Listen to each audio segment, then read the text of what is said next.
Hello बच्चों, आपका स्वागत है साइंस जीवी चैनल पे।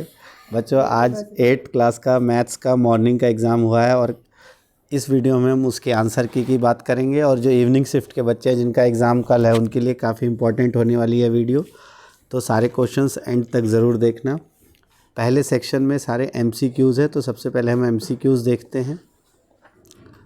पहला क्वेश्चन अगर देखो, इसमें कहा गया है 2/3x + 1 इज इक्वल टू 7/3। आपको x की वैल्यू फाइंड आउट करनी है, तो एक को आप इस तरफ ले जाओगे, 7 - 3 हो जाएगा आपका 2/3x इज इक्वल टू 7 - 3/3, तो 4/3। 3 से ये 3 कट जाएगा, x की वैल्यू हो जाएगी 4/2, मतलब +2, ए ऑप्शन। दूसरा दिया है एक वर्ग का क्षेत्रफल 441 है, तो वर्ग की भुजा, तो इसका आप वर्गमूल कर दोगे तो आपको पता है 441 का वर्गमूल 21 सेंटीमीटर। फिर 0.027 का घनमूल, तो 27 किसका घन होता है, तो आपको पता है 3 का घन होता है, तो 0.3 आ जाएगा इसका, तो आंसर हो जाएगा 0.3। फिर है 90 सेंटीमीटर से 1.5 मीटर का अनुपात, तो 1.5 मीटर को भी आप सेंटीमीटर में कर लो तो 150 हो जाएगा, तो 90/150, 9/15, सरल अनुपात करोगे तो 3:5 आ जाएगा, ऑप्शन नंबर डी। पांचवा है आधार त्रिज्या r और ऊंचाई h के बेलन का कुल पृष्ठीय क्षेत्रफल क्या होगा। तो आपको पता है बेलन के कुल पृष्ठीय क्षेत्रफल होता है 2πr² और प्लस 2πrh। तो जब इसमें देखोगे कॉमन आ जाएगा आपका 2πr और r+h, तो ऑप्शन नंबर सी सही आंसर होगा। फिर छठा दिया है यदि मनोज ने 156 में 12 पेन खरीदे तो 7 पेन का मूल्य कितना है।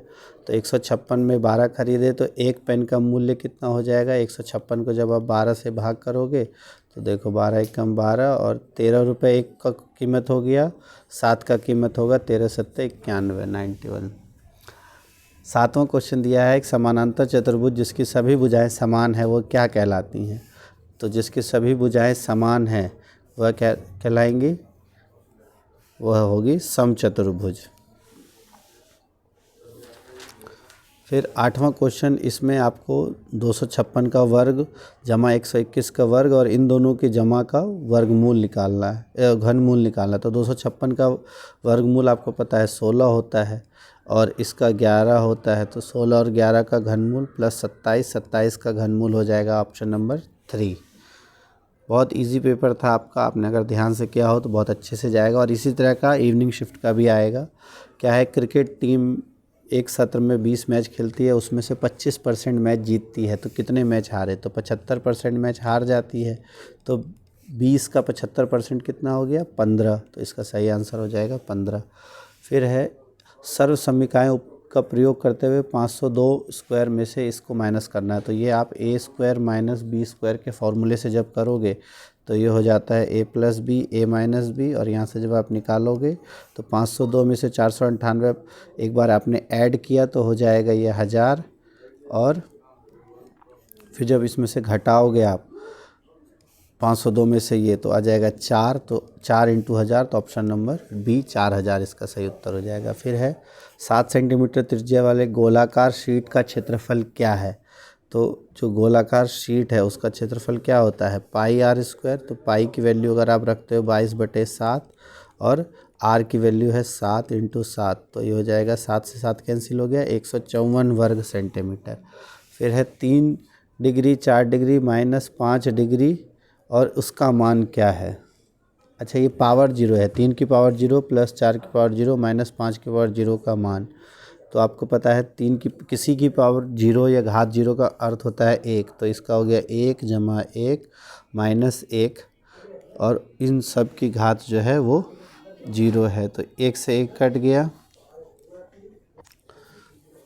तो 1 से 1 कट गया, ये हो गया 1 की घात 0, तो 1 की घात 0 का आंसर हो जाएगा 1। ये सारे MCQ वाले क्वेश्चंस बहुत इजी आपके हो गए। अब देखते हैं कुछ वस्तुनिष्ठ क्वेश्चन जिसमें 2 अंक का है। तो 100 को 10 विषम संख्याओं के योग के रूप में व्यक्त करना है, तो 10 विषम संख्याओं का योग करना है, तो आप कैसे निकालोगे। देखो, अगर 10 विषम संख्याओं का योग करते हो, सबसे पहले बीच की अगर कोई विषम संख्या निकालो आप। अगर आप 10 + 11 + 13 करते हो तो 10 विषम संख्याओं से वो ज़्यादा हो जाएगा। तो सबसे पहले आप क्या करो, इसके बीच की विषम संख्या, तो आपको पता है शुरू से अगर आप 10 विषम संख्याएं लिखो, 1 + 3 + 5 + 7 + 9 + 11 + 13 + 15 + 17 + 19, ये सारा मिला के हो जाता है आपका 100। तो इस तरह से लिख दोगे। फिर अब अगर हम देखें इस आकृति में आपको x का मान ज्ञात करना है। ये दिया हुआ है 58, ये 90, ये 110 और ये x। तो आपको पता है ये 110 है तो ये हो जाएगा 70, ठीक है। ये 90 है तो ये हो जाएगा आपका 90। ये 58 दिया है तो ये कितना हो जाएगा आपका, ये हो जाएगा 100, ये 60 हो गया तो 120, ये 122। तो अब ये निकालना है आपको, इसको निकालोगे तो कैसे हो जाएगा, 360 में से तीनों के माइनस कर दो, 360 माइनस इन तीनों का जोड़, 9 7 16, 160 और 260 और 20, 280, 282। तो जब इसमें से आप माइनस करोगे, 80 होता तो 80 आ जाता और 2 कम तो 78 इसका आंसर हो जाएगा। तो ऑप्शन नंबर ये 78 हो जाएगा। और जो बाहर x है, x हो जाएगा आपका 100, आपको 180 निकालना है तो ये हो जाएगा आपका 102 डिग्री। तो d हो जाएगा आपका, x हो जाएगा 102 डिग्री। अब अगला देखें, इसमें पाइथागोरस ट्रिक से x का मान ज्ञात करना है। 6 8 और आपको पता है 10 होता है ये, तो x की वैल्यू क्या हो जाएगी, 9। यहाँ पे 108 154 225, तो 225 का होता है 15।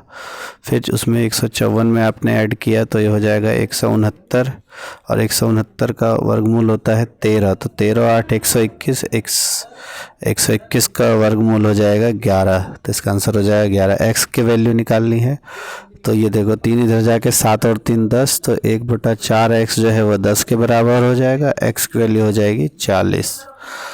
फिर छोटी से छोटी संख्या ज्ञात करनी है जिसको 256 से गुना करने पर पूर्ण घन प्राप्त हो। तो 256 से गुना 256 की अगर आप बात करो तो देखो क्या होता है, 16 का ये वर्ग होता है, 16 गुना 16। तो इसको अगर आप 2 से मल्टीप्लाई कर देते हो तो हो जाता है आपका 512, जो कि 8 का घन है। तो इसका सही उत्तर हो जाएगा 2। फिर है, दक्ष ने 6% हानि उठाकर एक मेज को 997 में बेचा, मतलब 94% जो अमाउंट है वो 987 है। तो क्रय मूल्य निकालना है आपको, मतलब 100% निकालना है। तो जब आप इसको डिवाइड करोगे 987 को 94 से तो आ जाएगा 10.5, और ये 94 की वैल्यू है तो 1 की वैल्यू है, 100 की वैल्यू हो जाएगी, इसको 10 से इसको मल्टीप्लाई कर दोगे तो ये हो जाएगा 1050। तो इसने कितने खरीदा था, 1050। अब ये जो प्रश्न है 8वां, ये 3 नंबर का है, इसको मैं सॉल्व नहीं करा रहा हूँ, एक बार आप देख लो, बहुत इजी है। इसमें आप आसानी से देख सकते हो कि जैसे समलंब का आकार का मैदान है, मतलब इस तरह का आपको दिया हुआ है और इतने वर्ग मीटर उसका क्षेत्रफल दिया हुआ है। 2 समानांतर भुजाओं के बीच लंबवत दूरी, मतलब ये आपको 100 दी गई है, और समांतर भुजाओं में से एक की लंबाई दूसरी से 2 गुनी है, मतलब एक अगर x है तो ये 2x है। तो इस तरह से आप इसको भुजाओं की लंबाई निकालनी है।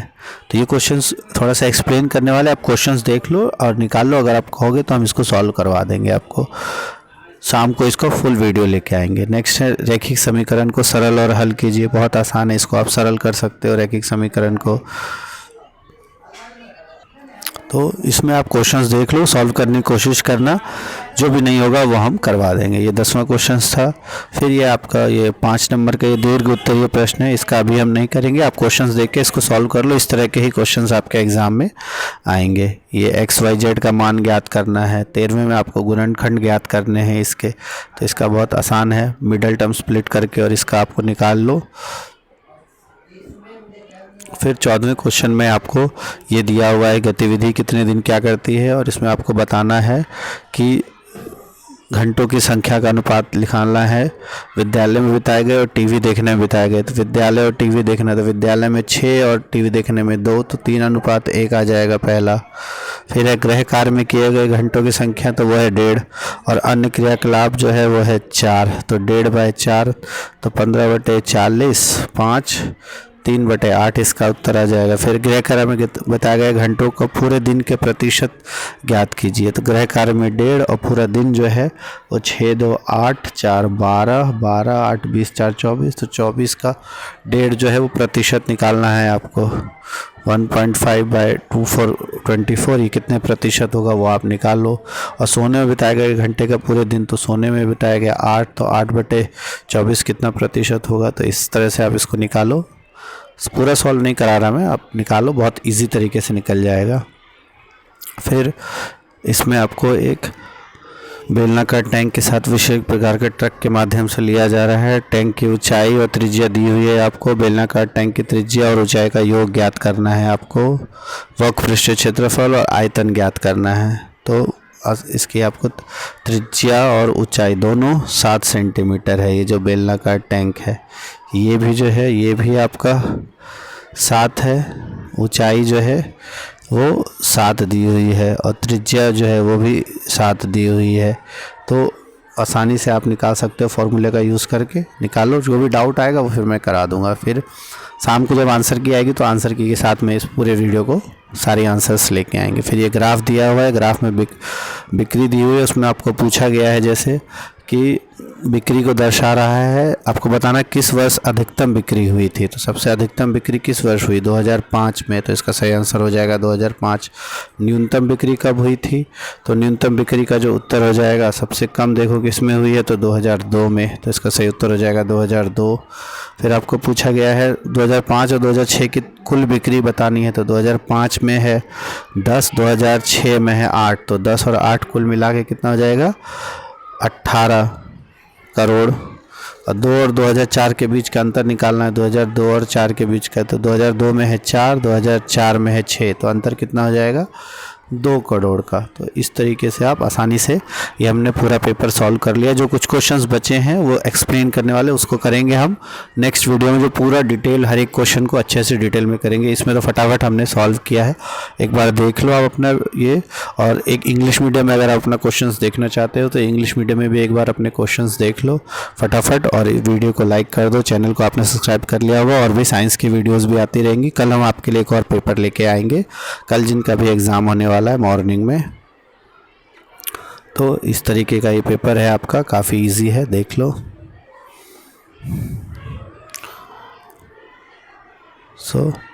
अगर वीडियो अच्छी लगी तो वीडियो को लाइक कर देना, चैनल को सब्सक्राइब कर देना। ऑल द बेस्ट आप सभी को एग्ज़ाम के लिए। थैंक्स फॉर वॉचिंग साइंस जेवी।